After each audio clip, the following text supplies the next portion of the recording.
Hello விவாஸ், இன்னைக்கான cricket அப்டேட்டில் நம்ம பார்க்க போகிற ரொம்ப முக்கியமான ஒரு பரபரப்பான தகவல் என்ன அப்படின்னு பார்த்தீங்கன்னா, அபிஷேக் சர்மாவுக்கு டாடா பை பை அப்படின்னு சொல்லிட்டு சூரியவன்ஷிக்கு வாய்ப்பு கொடுத்துருக்காங்க.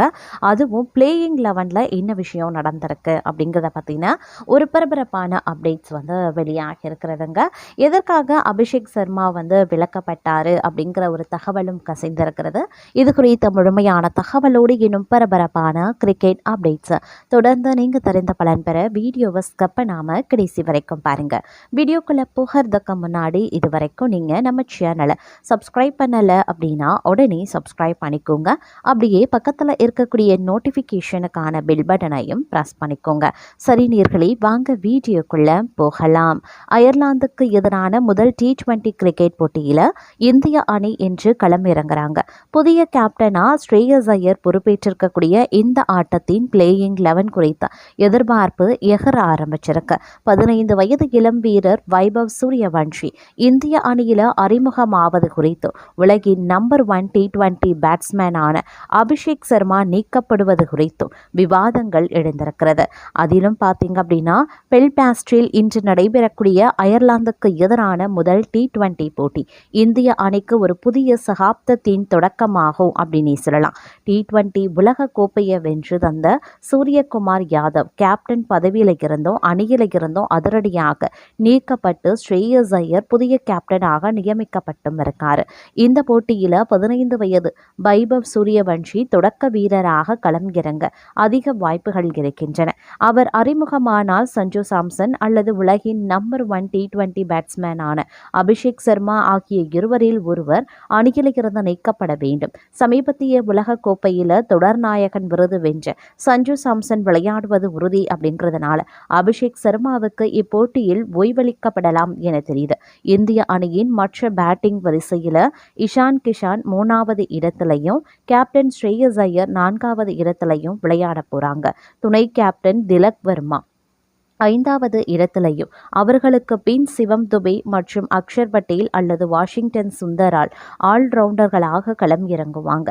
வேகப்பந்து வீச்ச பொறுத்தவரை ஹர்ஷதீப் சிங், பிரசித் கிருஷ்ணா மற்றும் காயத்தில் இருந்து மீண்டிருக்கக்கூடிய ஹர்ஷித் ராணா ஆகியோர் கூட்டணி அமைக்க போறாங்க. குல்தீப் யாதவுக்கு பதிலாக ரவி பிஷ்னே முதன்மை சுழற்பந்து வீச்சாளராக களம் காண்கிறார். காயத்தில் இருந்து இன்னும் மீளாத வருண் சக்கரவர்த்திக்கு பதிலாக பிரின்ஸ் யாதவும் நிதிஷ்குமார் ரெட்டிக்கு பதிலாக சூரியவன்ஷி ஷெக்டேவும் அணியில் சேர்க்கப்பட்டிருக்காங்க. இந்திய அணியின் உத்தேச பிளேயிங் 11 வைபவ் சூரியவன்ஷி, சஞ்சு சாம்சன், இஷான் கிஷான், ஸ்ரேயஸ் ஐயர், திலக் வர்மா, சிவம் துபே, அக்ஷர் பட்டேல், வாஷிங்டன் சுந்தர், ஹர்ஷத் ராணா, ஹர்ஷிப் சிங், ரவி பிஷ்னே, பிரசித் கிருஷ்ணா ஆகியோர் இந்த பிளேயிங் 11ல் களம் இறங்குவாங்க அப்படின்னு எதிர்பார்க்கப்படுகிறதுங்க. அது மட்டும் இல்லாமல் இங்கிலாந்து ஒரு நாள் தொடருக்கான இந்திய அணியில் இருந்த இளம் வீரர் யஷ்வி ஜெய்ஸ்வால் நீக்கப்பட்டதற்கு முன்னாள் வீரர் சஞ்சு மஜ்கர் கடும் கண்டனத்தை தெரிவித்திருக்காரு.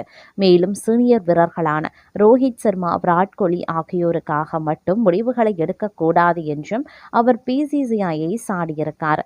சமீபத்தில் முடிவடைந்த ஆப்கானிஸ்தானுக்கு எதிரான ஒருநாள் தொடரின் கடைசி போட்டியில் யஷ்வி ஜெய்ஸ்வால் அபாரமாக விளையாடி சதமடித்திருந்தார்.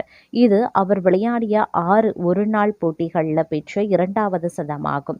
இதற்கு முன்னதாக கடந்த ஆண்டு தென்னாப்பிரிக்காவுக்கு எதிராக 116 ரன்கள் குவித்து அசத்தியிருந்தார். ஆனால் விராட் கோலி அணிக்கு திரும்பியதால ஜெய்ஸ்வால் இங்கிலாந்து தொடருக்கான அணியில் இருந்து நீக்கப்பட்டார். இந்த முடிவு மிகவும் மோசமானது மற்றும் துரதிருஷ்டவசமானது என்று மஞ்சுரேக்கர் விமர்சனம் பண்ணியிருந்தார். இது குறித்து பேசிய மஞ்சுரேக்கர், ஜெய்ஸ்வாலுக்கு கிடைத்த வாய்ப்புகளை அவர் மிக சரியா பயன்படுத்தி கொண்டார். அவரை நீக்கியது அநீதியானது.